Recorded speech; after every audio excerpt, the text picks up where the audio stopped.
Tonight, medicine prices to go under price control. 9 villages to benefit from a 4-year plan to cordon off waves. And police widen search for Ilikisuka.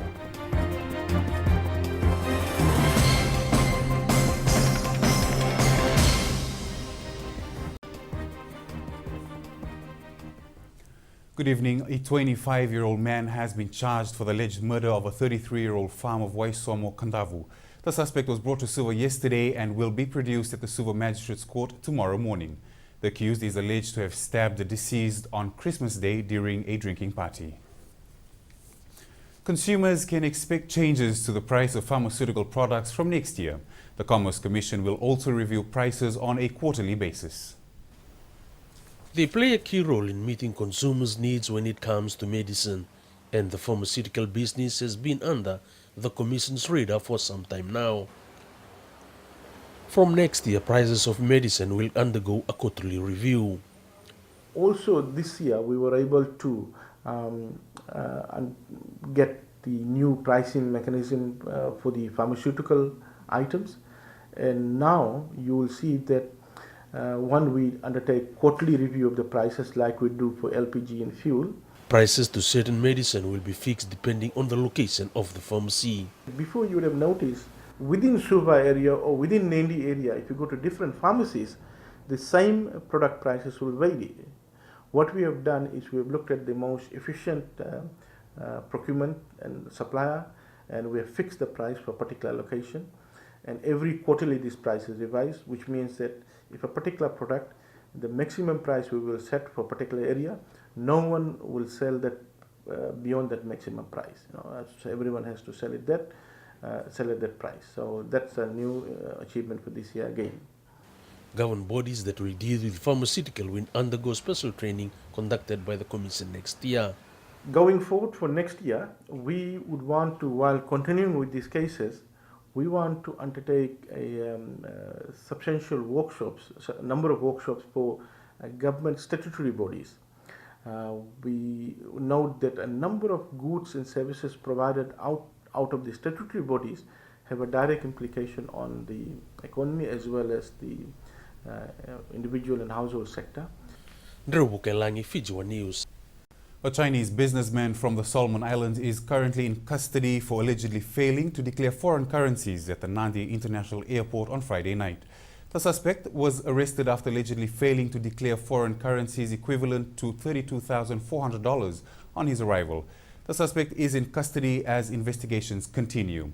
In the second case, also recorded on Friday night, a 25-year-old Chinese businesswoman from the Solomon Islands was arrested for allegedly failing to declare foreign currencies worth more than $44,000 at the Nandi International Airport. The suspect was found with the alleged amount upon her arrival. She is now in police custody as investigations continue. Government has undertaken a 4-year seawall plan to save 9 villages on Banga. With no plans yet to relocate villages, other small islands in the Central Division could face the same fate. It's a plan to save these villages from the effects of climate change. While they have carried out the seawall project in most of the 9 villages here in Banga, the second phase will be carried out next year. We have completed Rabi and Waisomo, but the next seawall, the budget is already been approved for next year. It will continue to the other villages. Once we completed it, we'll come to the second phase that we had this morning. Request from Waisomo village. But that was what the government is undertaking, all the climate changes program. If there was a warning sign that the rising sea level is affecting the lives of those who live close to the sea, some relocation plans are in the pipeline. It has a very big impact on the village, the settlements, and on some of the villages, not only in Banga, we have a plan for relocation because the severity of the rising water level. So Pimbenga, that is where she says, as the other islands in the Central Division. Some other small islands could face the same fate. Nuda, Mbau, we now we have started the seawall around Mbau. We also have plans for Nengani Island, and it's a serious problem. It's affecting the people's life. So it's washed, the part of the village is washed away. From Benga Island, the good news is that none of the villages have been severely affected. In Benga, there's no plan for relocation, just the building up of the seawall. That is the improvement of the seawall. Ndrovukelangi, Fiji One News. The search for 65-year-old Eliki Suka of Mindra settlement Singatoka has expanded as checks along the Coral Coast have so far proved futile. Suka is wanted for questioning in relation to an arson case in Singatoka. He is alleged to have information on what led to a fire at Natawara that has now claimed the life of his 40-year-old wife, leaving his 8-year-old daughter admitted in hospital. Anyone with information is requested to call 917 or the Lutoko police station on 666 2222. In the news ahead, faithful celebrate last Sunday of the year.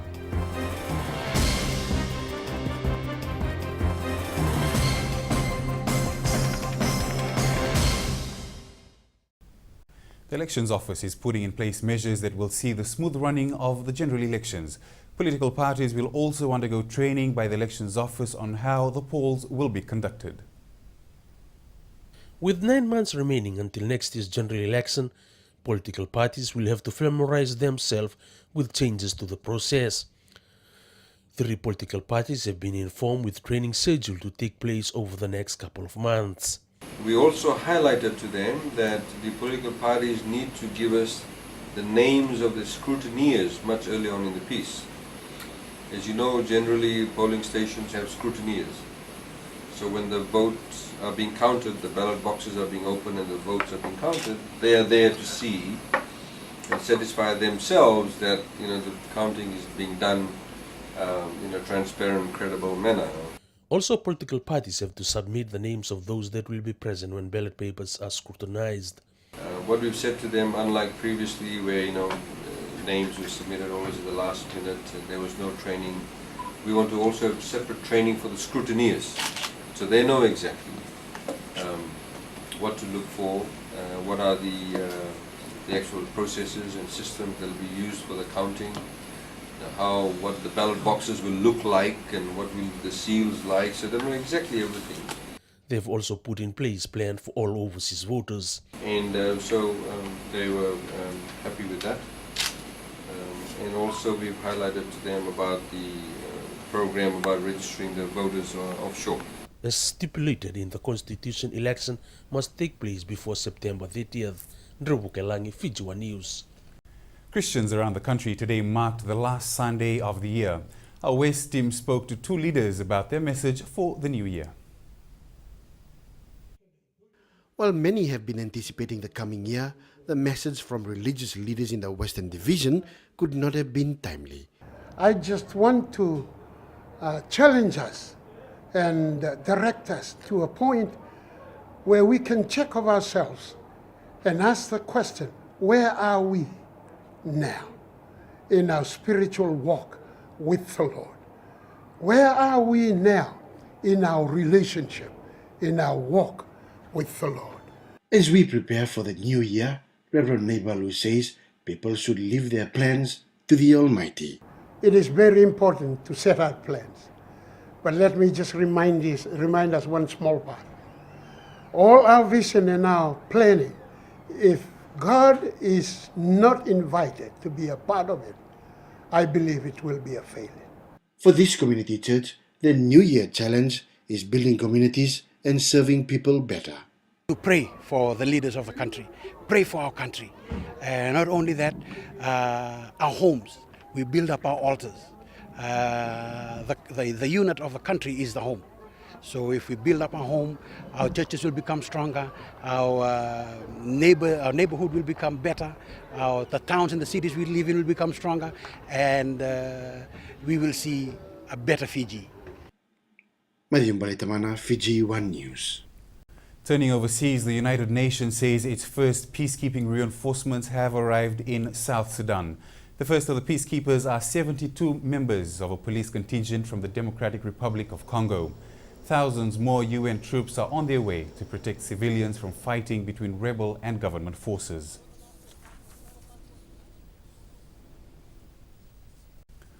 Pope Francis has a new honor to add to his resume. Esquire magazine has named him the best dressed man of 2013. Aaron McLaughlin has a look at some of the styles that helped him win the honor. Move over, Brad Pitt. Step aside, George Clooney. It looks like you have some very serious competition in the style department. Esquire magazine has named Pope Francis the 2013 Best Dressed Man of the Year. Now, the magazine admits this is an unconventional decision, but they point to Pope Francis's very simple style decisions as signaling new hope for the Catholic Church. Take a look at Pope Benedict, the elaborate robes, the golden cross. Esquire magazine says this look oh so last season. Now it's all about Pope Francis with his very simple garments, his iron cross. Pope Francis has been trying to focus the Catholic Church on helping the marginalized, the disenfranchised, the poor. Esquire magazine writes, the Holy Roman Emperor really does have new clothes, and they reflect the people's Pope. Ahead in sports, rugby fraternity in mourning. And City moves on top of EPL table.